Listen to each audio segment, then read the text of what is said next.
for the first time in the country, a regional rapid transport is coming up. Delhi to Meerut has been sanctioned, 82 kilometers to be covered in just 55 minutes, with stoppages on 14 intermittent stations. So this is going to completely change the paradigm. I mean, Dr. O.P. mentioned about the paradigm change. This regional rapid transport is going to bring that kind of a paradigm change. Something what was done by the DMRC, but what has been missed out is to connect to the regional centers so that the economic growth takes place away from Delhi and people can come and meet here. They can live happily with a much cleaner environment, come in the morning, go back in the evening, just maybe few minutes away from Delhi, city of Delhi. So, this NCRTC is also working strongly on connecting to northern side or the other sides like via Gurgaon to the SNB, to the Sonipat and Panipat. All these things are on the card and they are working on this. So they are going to contribute to this. So now let me call upon, we have got the Managing Director of NCRTC, Binay Kumar Singh, who is, who is a railway officer who is currently heading the National Capital Region Transport Corporation. He is a graduate from he's a graduate from Indian Institute of Technology, Delhi, postgraduate from Indian Institute of Technology, Delhi, and prior to that, he had done his graduation from Allahabad. So, to you, Binay, I want your perspective on making, the paradigm change in the urban transport and addressing the issue of economic growth, which is inevitable. When the country is going to grow, there is absolutely no question of country. There's not only it's an ambition, but it's also a reality. The policies are all focused towards that. Over to you, Vinay. Thank you. Good afternoon, sir. And good afternoon to Agrawal, sir, and to my distinguished co-panelists, colleagues, and friends. But so I'm happy that this forum, I'm able to share some of my thoughts about very pertinent question which Agrawal sir has raised. So he has spoken about whether this kind of scenario is likely or not. So I fully agree that yes, this scenario is not only likely, but it is inevitable, and it is shortly we are going to face all this, sir. And sir, I have prepared few slides. With your permission, I would like to share them here. Go ahead. Thank you, sir.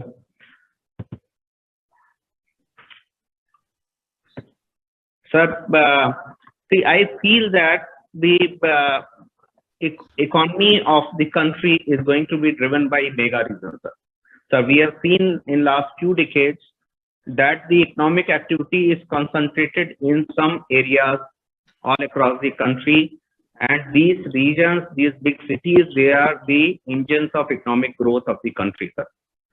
If we see a scenario, a projected scenario from 2018 to 2028 on the right hand side, the country, so there are 7-8 clusters, 7-8 regions where the economic activity is concentrated, sir. And if we see the distribution of affluent and elite households in these clusters, so it is significantly increasing in absolute numbers, in percentage terms, both, sir. So what is going to happen in these clusters, sir? There will be a lot of economic activity, hence the requirement of mobility in that. NCR is one of such reasons, sir. These clusters, as the economic activity will increase, the propensity to have private vehicles will also increase, because it is not only it has economic background, but it has a social background also. In India, if you have money, you would like to purchase a house and a car.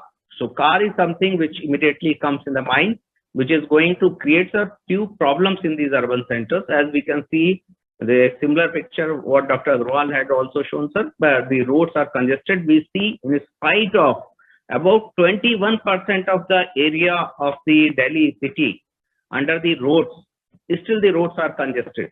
In spite of making of large number of flyovers and all kind of facilities, the roads are congested.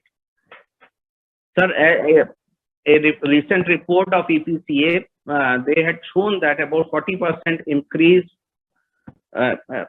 is there in the vehicular pollution in last one decade from 210 to 220, and the contribution of pollution of these vehicles in the pollution is of the same range, almost like 42%.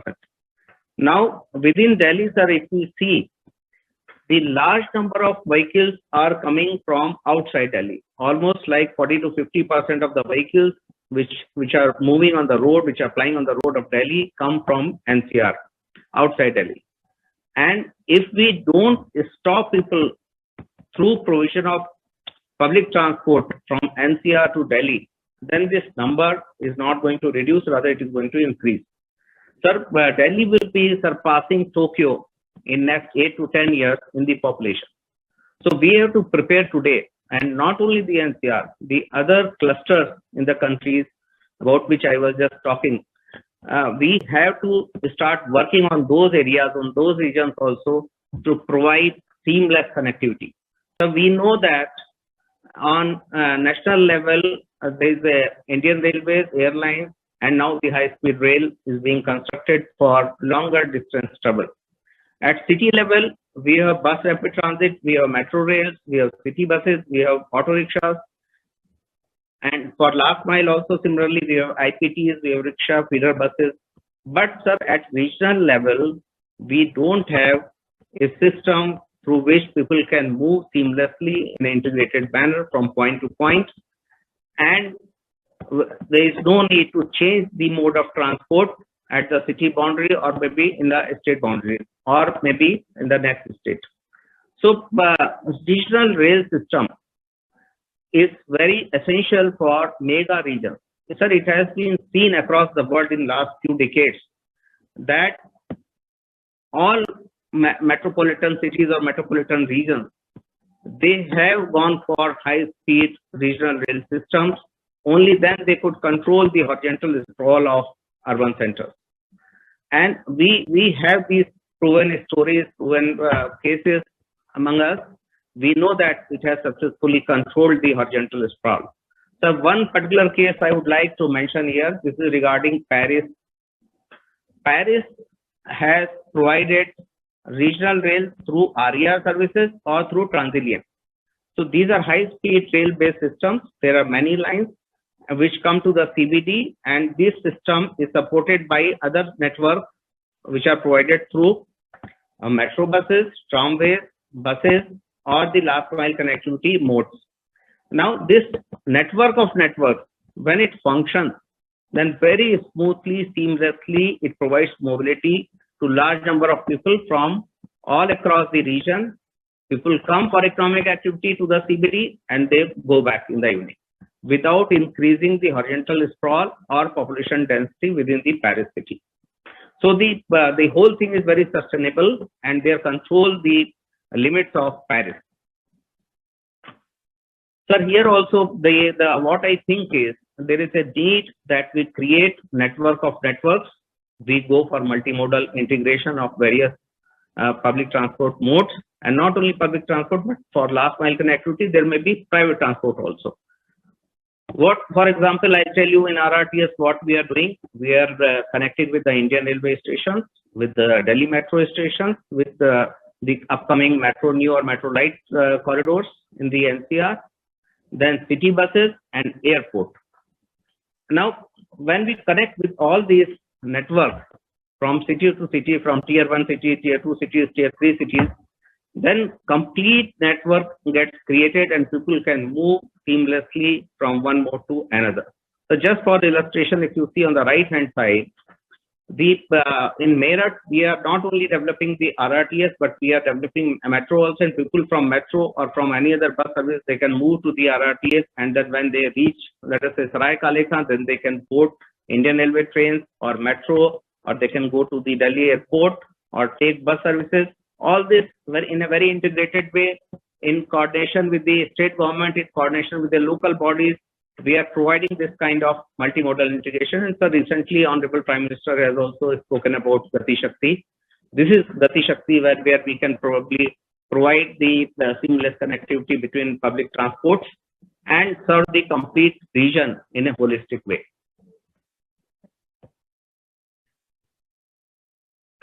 For doing all this, we will need the support of the private sector also.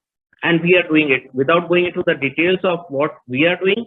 But for this kind of systems, public transport system, whether they are rail-based, we are doing a few things like private operator, bringing private operator for the O&M, then automatic fare collection through the private sector, rolling stock also, not only the procurement.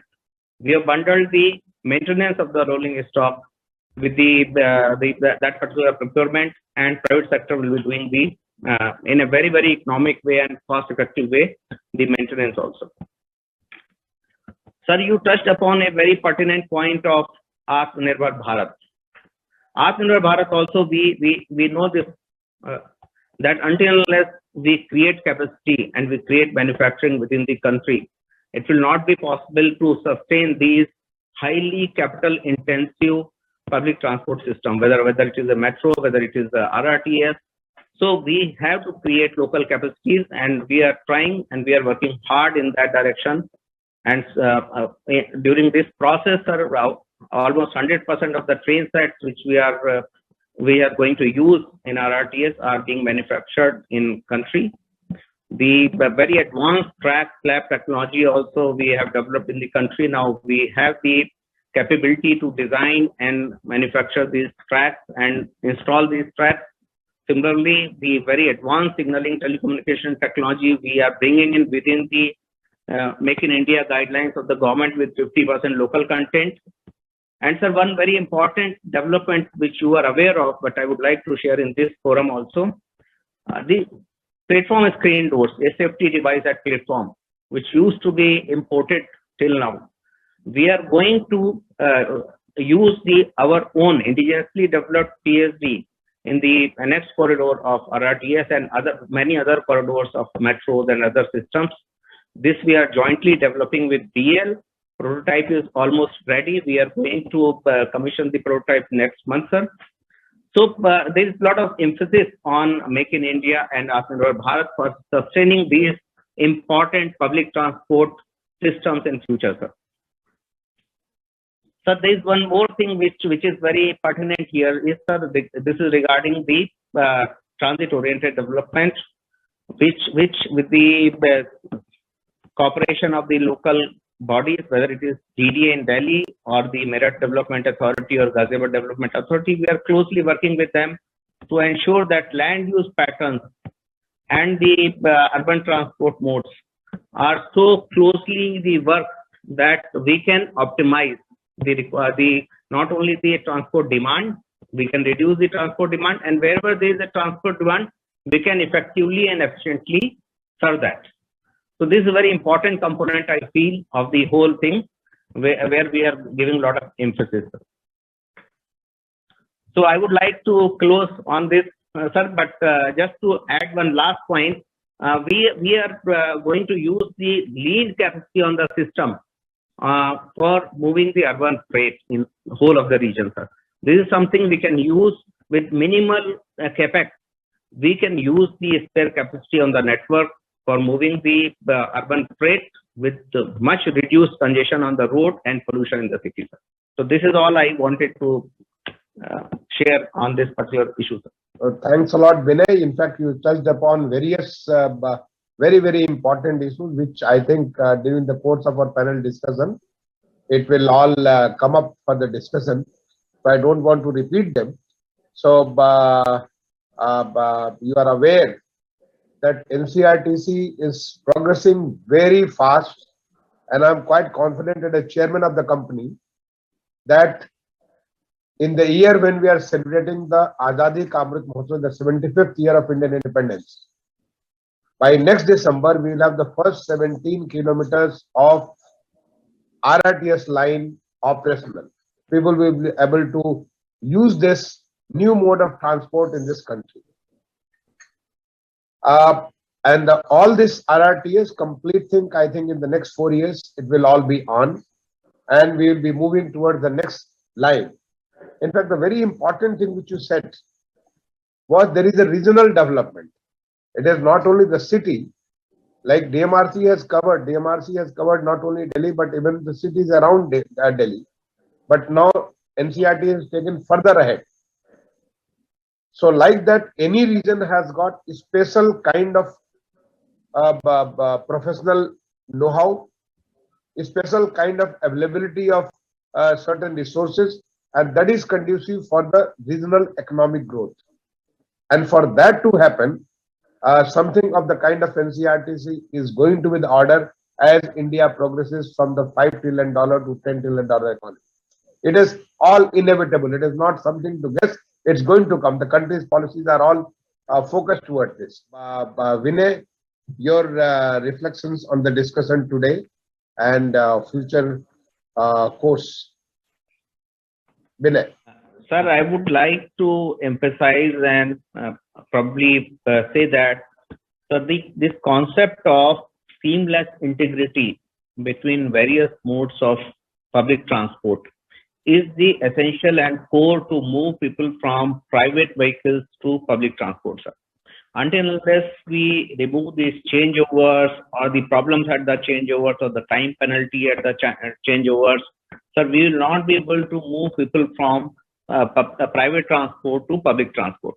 It is very, very essential that all agencies who are in this business of providing public transport should come together, and they should provide this network of networks so that we can move significantly people from private vehicles to public transport, and thereby reducing the congestion and pollution on the roads and in the cities, sir. So there are other aspects of this, but I'm stopping here only, sir.